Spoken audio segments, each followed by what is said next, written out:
I think one of the things that's special about the scene here is how deep it is. Nationally, people know about the Dallas Arts District, and that was a pull for me. But what surprised me when I got here is how many small organizations are creating really innovative work, and the support of the philanthropic community, the breadth of supporters who are willing to write really, really big checks to make big things happen in Dallas, whether that's in the arts or medicine or universities, but this philanthropic community that wants to make big change is very powerful and is enabling this, vibrant sector. Welcome to Learning from Leaders, a podcast from Southwestern Medical Foundation where we dive into a world of wisdom, mentorship, and innovation, exploring the insights and life lessons of seasoned community and business leaders. I'm Michael McMahon, President and CEO of Southwestern Medical Foundation. I invite you to subscribe now and join us on this empowering journey of growth and leadership. Now, let's learn from the best and drive meaningful change together. Welcome back to Learning from Leaders. Today, we're joined by Warren Tranquada, President and CEO of the AT&T Performing Arts Center. Originally from Toronto, Canada, Warren spent 17 years at the New Jersey Performing Arts Center in Newark and brings a wealth of experience from the nonprofit and performing arts world to Dallas. Today, we'll explore his leadership journey, the evolution of the Dallas Arts District, and the vital role of philanthropy in shaping creative communities. Thank you so much, Warren, for joining us. Thank you so much for the invitation, Lily. I'm happy to do this. Good. Well, to get us started, tell us, I know we've just had kind of our 100-degree days. How are you adjusting to the Dallas weather? It's interesting. Having been here for 3 years, I get cold really easily now. So I think I've gotten very adjusted. I can't go back to the north now without bundling up. Totally get that. Well, could you talk about what inspired you to come to Dallas from the East Coast? Sure. I was looking for a CEO role. I was Chief Operating Officer in Newark. And really what connected me to Dallas was the reputation of the Arts District, the center itself, and the center's at a great stage in its evolution. There's a lot of opportunity for growth and was excited about that. And then every person I spoke to who lived in Dallas loved living in Dallas, and that was a big draw as well. Yeah, it's definitely a place that generates a lot of loyalty. Yes, in its community. Could you talk about kind of your entry into the performing arts? Was there kind of a moment or a performance in your life that really sparked your interest? Well, I'll talk about a performance that was just really cool. It wasn't really why I'm in the arts, but what kind of really connected me to live performance itself. And it was actually the first concert that I paid for tickets to go to myself, as opposed to going with going with my parents. And it was James Brown. It was in the front row. Oh and my gosh! My buddies and I had made signs, and all concert we were trying to get James's attention. Yeah. And he was in one of the sign we had said, "Make it funky, James." And, incredible. And he was in one of his slow songs that really wasn't why we were there. And finally, he looked dead center in the eye of my friend. He held up the sign, and he stopped, laughed, and was like, "You want to make it funky? Well, let's get off that thing," changed the song. And it just really highlighted that live performance creates this connection between audience and artist. It's authentic. It's happening in real time. And, I've been hooked ever since on going to concerts and plays and everything else that one does live. Yeah. As a career standpoint, whole different story, of course. I got into the nonprofit sector really because of my interest in complex business models and having impact. And what I love about nonprofits is that there's no one definition of success. You're constantly thinking through trade-offs of what's going to lead to financial sustainability, what is going to drive mission. Right. And the arts was such a pull to me. I was a consultant working with a wide range of nonprofits, and my first arts client was New Jersey Performing Arts Center. Oh, wow. And what really connected me was that you had really big, complex businesses and this mission that hit on several things that hit my passion: urban development, the arts and performance, education. So we had multiple things happening at the same time. So that just really got me hooked. And when I had the opportunity to join the staff full time, I jumped on it. Yeah. And could you share a little bit more about kind of your first impressions of the Dallas performing arts scene? You mentioned just kind of the role of philanthropy. Like what kind of makes the Dallas performing arts scene, in your view, unique? I think one of the things that's special about the scene here is how deep it is. Nationally, people know about the Dallas Arts District, and that was a pull for me. But what surprised me when I got here is how many small organizations are creating really innovative work, and the support of the philanthropic community, enabling that, the support of audiences to explore that. I don't know that Dallas really gets the full reputation it deserves in terms of what is happening here. Right. I'd also be remiss if I didn't mention the philanthropy side of things. The building of the Performing Arts Center is a great example of that. The breadth of supporters who are willing to write really, really big checks to make big things happen in Dallas, whether that's in the arts or medicine or universities, but this philanthropic community that wants to make big change is very powerful and is enabling this, vibrant sector. Absolutely. It's remarkable how much philanthropy has really shaped our city in so many ways, to your point, across these sectors. And they all kind of commingle. Like, we need a really thriving performing arts scene in order to attract the big companies, in order to attract all these other sectors that have really helped Dallas grow so much. I feel like the Performing Arts Center has been such a driver in that. Well, I appreciate you bringing that up, Lily. I think, I think sometimes there's a story in Dallas, which I believe is true, that when Boeing was thinking about where to put their headquarters, they were debating between Dallas and Chicago, chose Dallas. This was roughly 2000, because of a perception of a lack of a cultural scene, and that inspired people like your grandmother to jump into gear and bring this arts district vision, which had been on the drawing boards for a long time, to life. And now I look to the present time, and companies like Goldman Sachs are choosing Dallas because employees want to live here. Right. And from my perspective, from an economic development standpoint, we can have all the great tax policy and business friendly structures in a state or in a city, but at the end of the day, companies only want to be in a city if they can attract employees. And Dallas has that now. And I think the arts are a big part of that, along with parks and libraries and other great assets. Absolutely. Okay, could you talk about some of the performances that maybe are coming up that you're most excited about? Sure. One thing I'm really excited about is a Broadway show called Stereophonic. It was a great get for us. It is the most Tony Award-winning play in Broadway history. It's a play with music that tells the story of an anonymous band in the 1970s creating an iconic album. Sounds a lot like Fleetwood Mac. It's not Fleetwood Mac. It's really Fleetwood Mac. Wink, wink. Yeah, but it's awesome. A really exciting show, and it's not touring to many places. So I'm excited that we got it to Dallas and to AT&T Performing Arts Center. It'll be a great place for it. Absolutely. And could you talk about, so over your 3 years, and really kind of leading up to your 3 years, like, how has the center evolved? How are you thinking about moving forward, attracting new audiences, and thinking about kind of the future evolution of the center? Sure. Well, attracting new audiences is our most important priority right now, and it's the most important priority for everyone in the arts nationally. The reality is our audience has been historically very concentrated, and we've been working very intentionally to bring new product and diversify what we bring to our stages to attract audiences that historically haven't come. It's really a business essential for us. One of the things that has happened in the last 10 years, especially since COVID, but this was going on long before COVID, is that the average frequency of a customer coming has gone down. People are preferring to go to the show that really resonates for them. They'll pay good money for it, but they want to go to those things that are special. And as frequency goes down, we really have to have more audience in order to keep up. Yeah, absolutely. And I'm kind of curious. I feel like we've already talked a lot about kind of the growth of Dallas and how much excitement there is. We also have kind of these big kind of economic jolts headed our way with like the FIFA World Cup next year. How do you think the center could be impacted with that? How do you think about kind of maximizing, like, getting perhaps new audience members from big events like that coming to the city?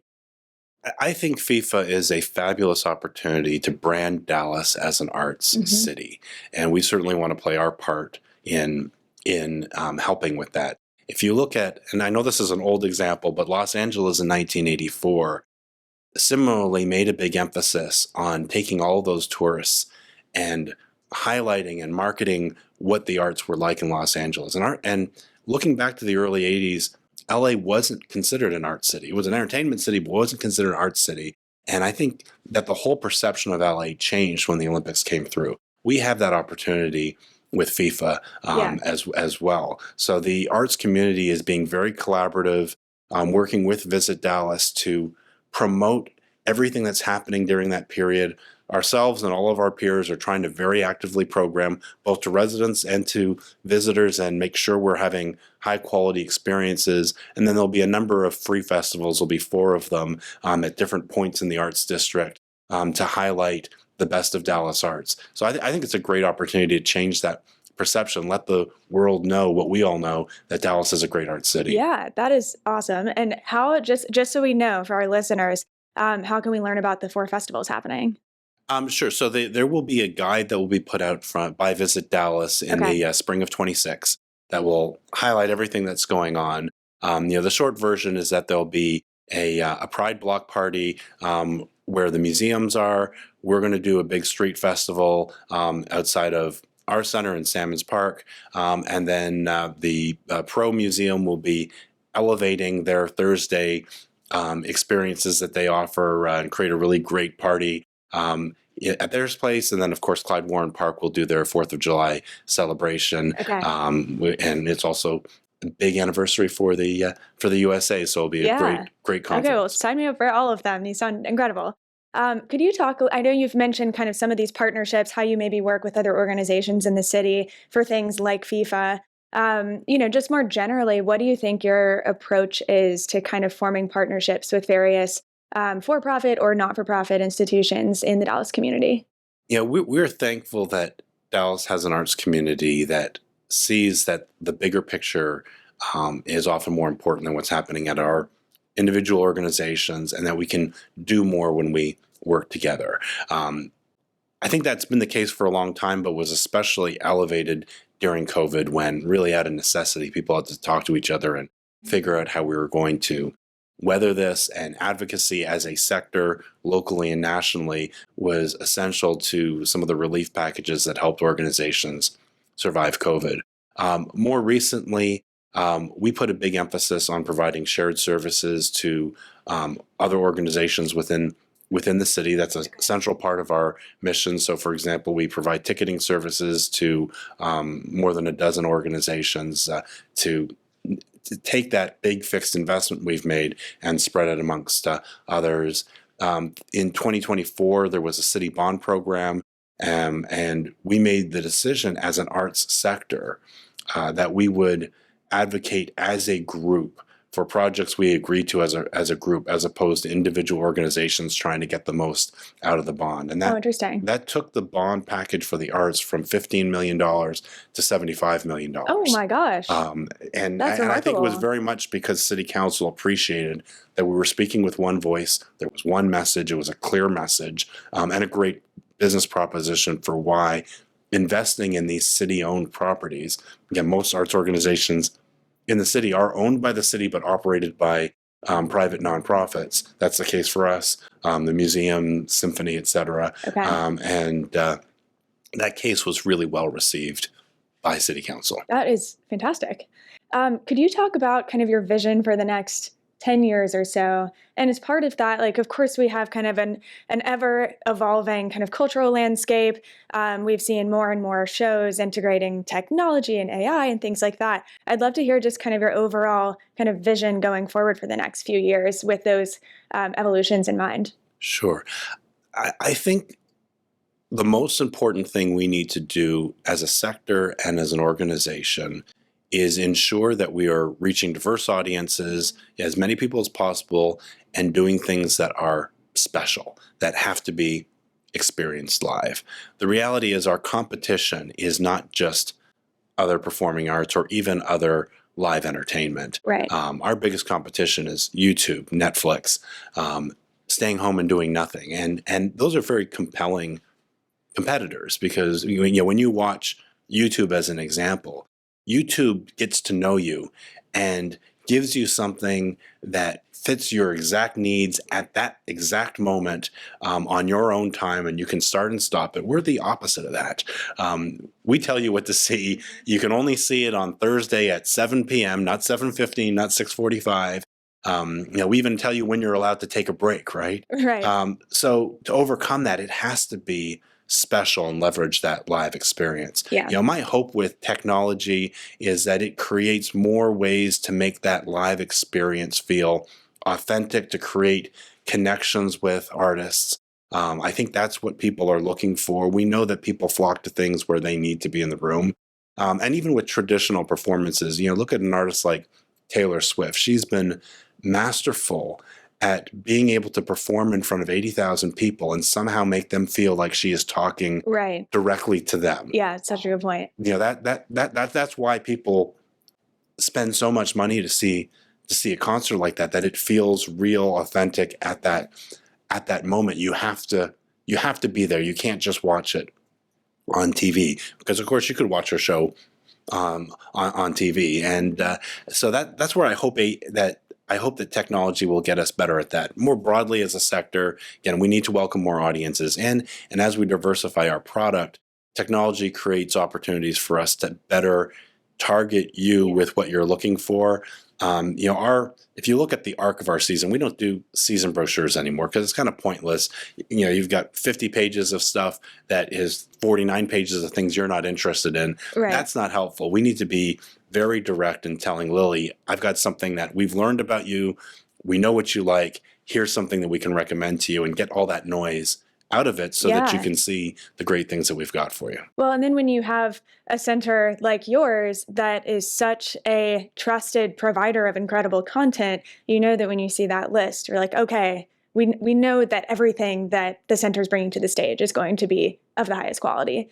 I also feel like there are so many incredible examples of shows and musicals these days that are integrating technology in such an interesting way that feels so relevant to this generation. I'm thinking of, I just saw Dear Evan Hansen at the center a couple months ago, which was incredible. And the center was the most perfect place to see it with the WinSphere Auditorium and everything. But I think there are really interesting examples like that are kind of bringing the world of, social media and how the next generation is thinking about mental health and things like that to the stage in fascinating ways. Yeah, we just very recently finished a production of a show called Darkfield. It was shipping containers that had an experience you went into in total darkness. So you came in and there was a set. You put on headphones, the light went out, and then it used high quality audio to tell a story and give you a sense of what's going on. And a great use of technology to play with the senses of what it means to be in a performance, and ask all sorts of kind of cool questions, like that it's not actually happening, and yet just because of the sound, it feels like it's happening. So that your senses are tricking you. What does that mean when your eyes are open? Are your senses tricking you about what's real, what's not real? Really interesting questions. That show was very much driven on social media, influencers, and brought in a lot of people who'd never been to the center before. 69% of the people who came to that show had never bought a ticket to the AT&T Performing Arts Center before. That challenge now is how do we get them to buy tickets to Dear Evan Hansen, which I think they'd also like. Yeah, but to get them in the door is, like, I would imagine, kind of the hardest part. Absolutely. Then they see something great, and hopefully, you hope they say, well, I'm going to come back to everything, or as much as possible. Well, we don't need them to come back to everything, because it's not necessary for you to like everything we have. That's part of the fun here. I just need to make that connection between what matters to that person and what we have, because we certainly have enough offerings that everyone should be able to find something that connects with them. Absolutely. That is so interesting. Okay, so shifting gears a little bit, I want to hear more about your career. Of course, we're a podcast about learning from great leaders like yourself. You mentioned a little bit about kind of what got you interested in working in the performing arts. Could you talk about how some of your prior roles have really influenced your leadership style here at the center? Sure. I started my career in consulting to large companies, and that taught me about strategy. And strategy has always been at the forefront of how I've thought about nonprofit work.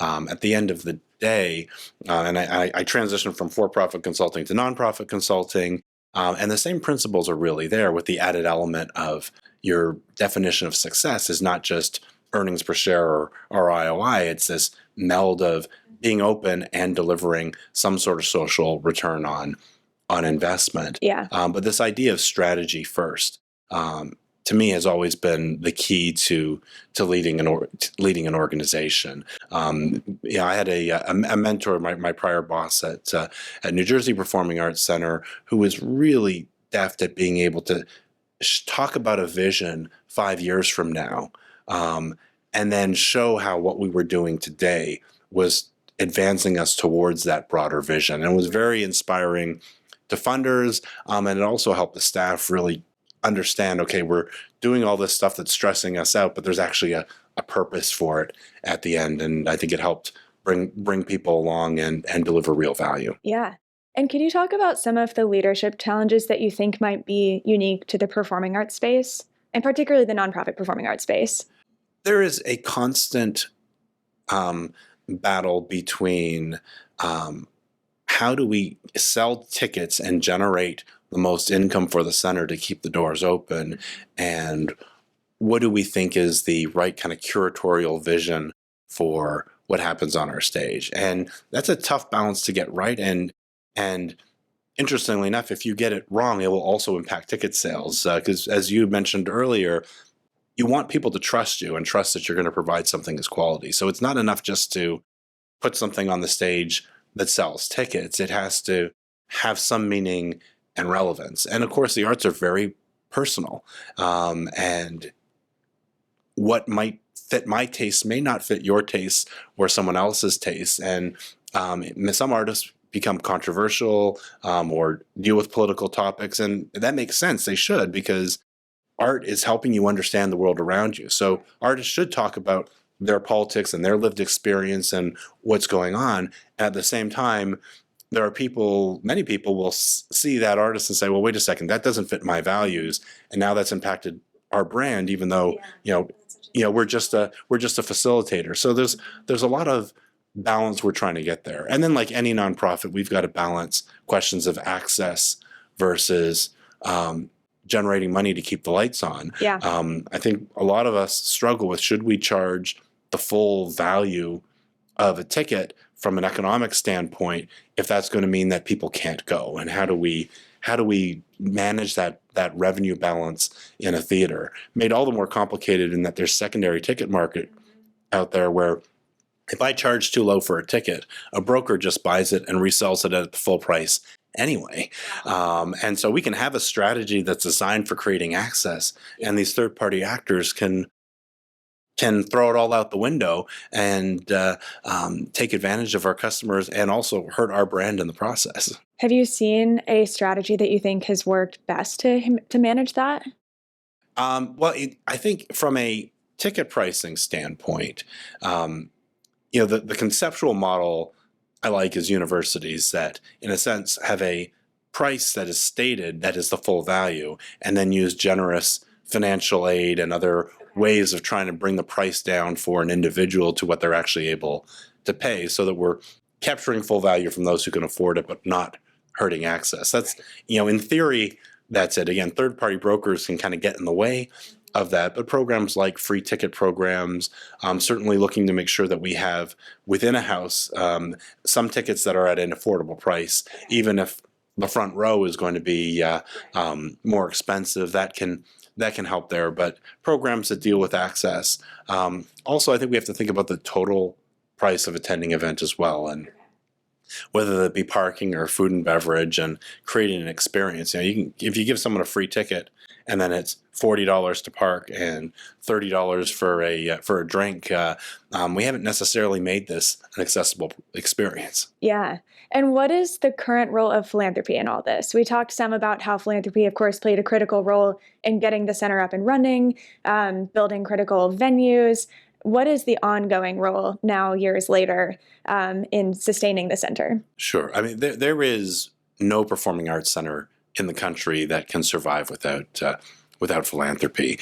We're about 50-50 between philanthropy and business income. Okay. And Um, if we had to charge the true cost, amortizing the cost of operating the building, the cost of our education programs, the cost of operating free community events, if we had to amortize that all into the price of a ticket, it would be so expensive that people would not come, or we wouldn't be able to be accessible to people. It's essential for us. And our 50/50, that's about average for a presenting organization. For producing organizations, it's even more important. So, for example, the Dallas Opera or Dallas Theater Center, where they're creating original work and building sets and doing a whole lot of stuff that there's no way the cost of a ticket could ever fund that whole cost, that whole value of the experience. Right.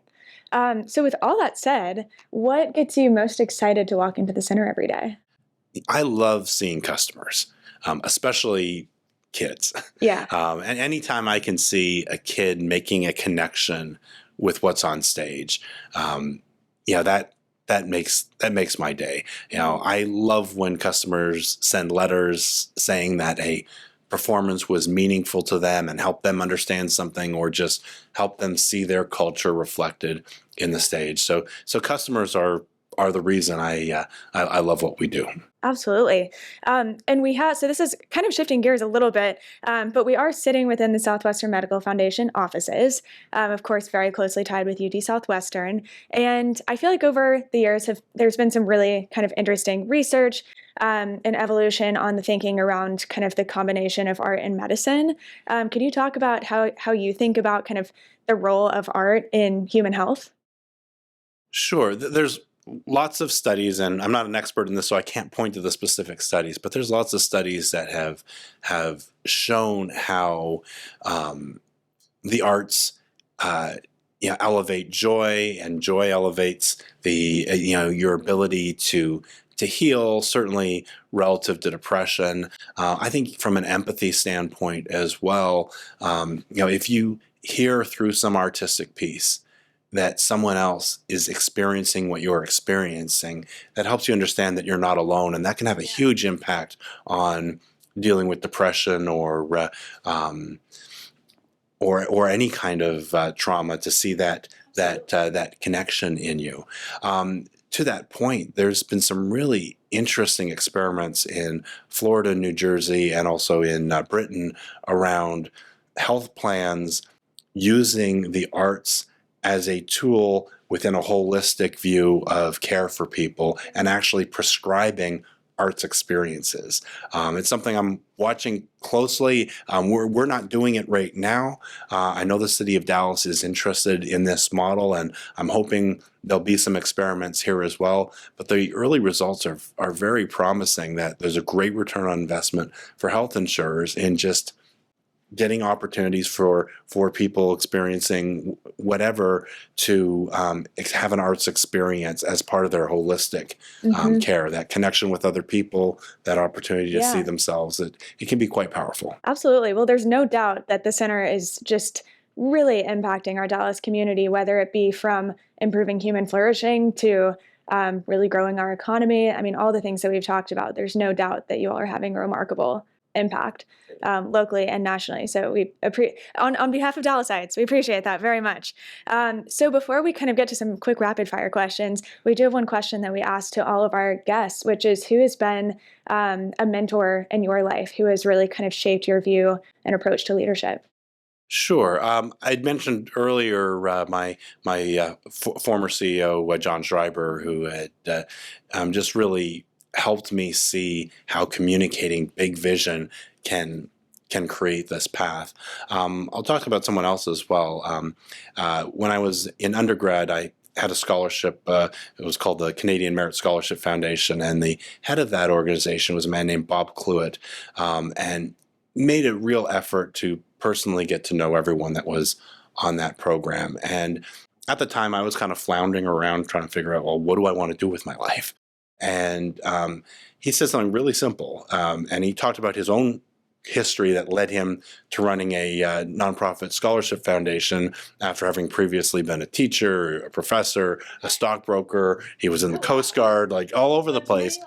And he really said that what really connected me with this idea that that careers are long and you're not making long-term decisions. So it's okay to take a risk. And if it doesn't work, move on to something else. So why stress out about that? And that helped me get into the nonprofit sector. That helped me get into the performing arts piece of it, just knowing that if it's not the right fit, that's okay. And that, Yeah. when I was in high school, I never would have said, oh, I want to be the CEO of a nonprofit performing arts center in Dallas, Texas.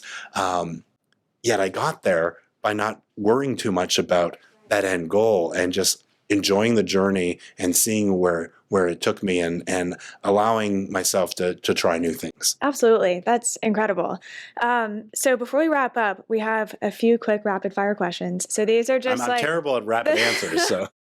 Me too. The first thing that comes to mind. Okay, so first is, well, actually, you told us about the first live performance that you ever remember seeing was my question. So my new question is, what is the best live performance that you've seen? I think the best one was Long Long and Herbie Hancock, two world-class pianists, one in the classical tradition, one in the jazz tradition, Okay. playing together. That's so cool. And they were both out of their comfort zone and egging each other on. And it was almost like a dueling pianos of jazz and classical. And it was, you could just tell they were having great fun pushing each other to do incredible. what they didn't actually normally do. It was such a phenomenal live experience. Were they improvising? There was a little bit. The jazz parts were improvising. I'm curious about how the classical seeing Long improvise. Yeah. It wasn't what he was used to doing, and Herbie had to play straight, and he also isn't used to doing that too. So it felt very real and just great fun. That is so cool. Okay, what is your favorite theater snack? Ooh, we have these snack boxes at the center that have chocolate in them, and it's a $10 box with truffles and chocolate covered pretzels and apricots with chocolate, and I love buying that. And that's my favorite because we don't sell ice cream in the hall. Yeah, I can speak from experience. Those boxes are fabulous. Okay, is there a show that you have seen more than 3 times? Show I've seen more than 3 times. I've seen James Brown 3 times. I think I've seen Black Sabbath 3 times. More than 3 times. I saw Hamilton more than 3 times. Okay. And have you seen them in all in different venues? I saw Hamilton a few times in New York and a few times here in Dallas. Okay, very cool. Okay, what's your favorite Dallas restaurant for a pre-show dinner? For pre-show, I like going to Musume because it's close, it's fast, Great and spot. the food is terrific. Yeah. And what was the biggest surprise coming to Texas? Biggest surprise coming to Texas was the depth of the arts community here, and also that in the summer it doesn't get cool at night. I knew it was hot during the day. Yeah. It was at midnight. It's still hot. Yeah, it's alarming. Even when you've lived here your entire life, like me, it still is shocking. Okay, what is a book, podcast, or music that is always in your rotation? Well, my son just released an album on Spotify, so that's always in the rotation. Okay, tell us how to find him on Spotify. Sure. His stage name is Tranquo, Tranquo, with an asterisk next to it. Okay. His album's called Digital, and of course I got to listen to that at least once a day. Of course. And what is a hobby or activity that you enjoy that might surprise people?